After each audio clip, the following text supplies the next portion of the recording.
Baiklah, sebelumnya perkenalkan saya Sri Mirza Gultom sebagai perwakilan dari kelompok 3 mata kuliah statistik non parametrik.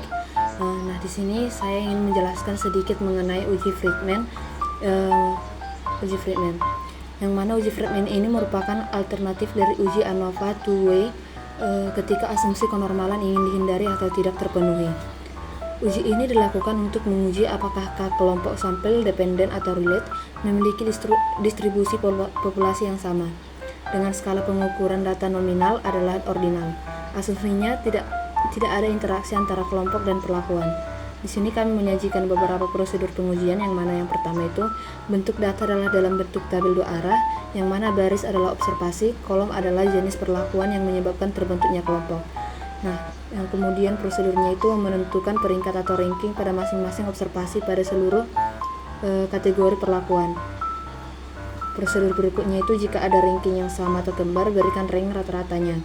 Setelah itu, setelah semua observasi selesai di ranking dalam setiap kategori perlakuan atau kelompok, lambangkan jumlah ranking perlakuan KI dengan RI. Langkah berikutnya itu tentukan p-value dari statistik yang dihasilkan. Yang kemudian itu tentukan wilayah kritis. Yang terakhir itu penarikan kesimpulan.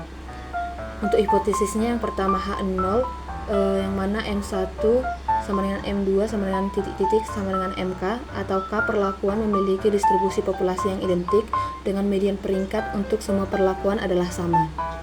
HA itu MI sama dengan tidak sama dengan MJ, yang mana minimal ada satu median perlakuan yang berbeda. Untuk statistik ujinya dengan rumus K square X kuadrat sama dengan 12 per NK dikali N dikali K ditambah 1 dikali sigma RJ kuadrat dikurang 3N dikali K ditambah 1, dengan N jumlah data tiap variabel, K jumlah variabel yang berpasangan, RJ jumlah ranking tiap variabel.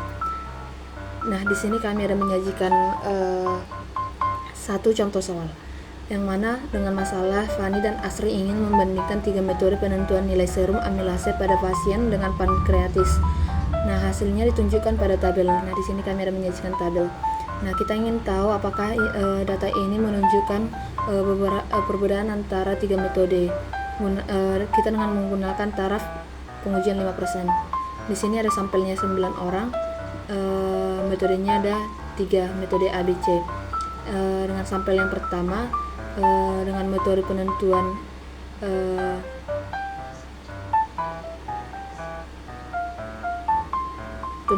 A itu didapat 4.000, dengan B itu 3.210, dengan C 6.120, begitu seterusnya.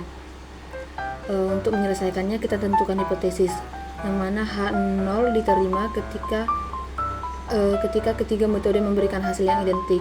Yang kemudian H1 diterima ketika sekurang-kurangnya ada satu metode yang memberikan nilai yang berbeda.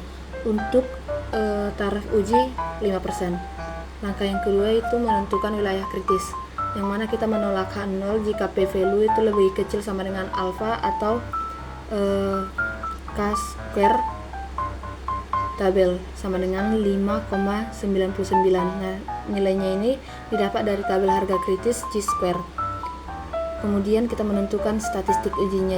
Yang tadi kan diketahui N-nya sebanyak nilai sampelnya ada 9, kemudian K-nya ada 3, metode penentuannya ada 3, sehingga didapatkan statistik ujinya demikian. Kemudian itu dengan itu kita mendapat RA-nya itu 19,5, RB sama dengan 9, RC sama dengan 25,5. Kemudian kita masukkan ke rumus yang tadi K square sama dengan yang ini kita substitusikan sehingga didapat nilainya 15,5. Nah, karena ada nilai yang sama, maka kita menggunakan faktor koreksi, yang mana 1 dikurang sigma TI per BK dikali K kuadrat dikurang 1, yang mana TI sama dengan sigma TI pangkat 3 dikurang sigma TJ, yang mana didapat nilai TI nya itu sama dengan 6. Kemudian kita masukkan juga sehingga didapat hasilnya 0,9772. Nah, sehingga didapat K-square yang telah dikoreksi itu 15,5 per 0,9772 sama dengan 15,94. Yang terakhir kita mengambil keputusannya, bukan yang terakhir, yang kemudian kita mengambil keputusannya ya, karena K-square sama dengan 15,94 lebih besar sama dengan K-square tabel yang sama dengan 5,99, maka H0 ditolak.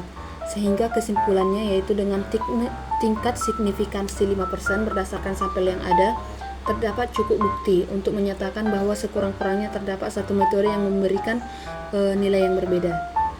Nah, mungkin sekian yang dapat saya jelaskan mengenai uji Friedman ini. Semoga penjelasan saya bermanfaat. Saya ucapkan terima kasih.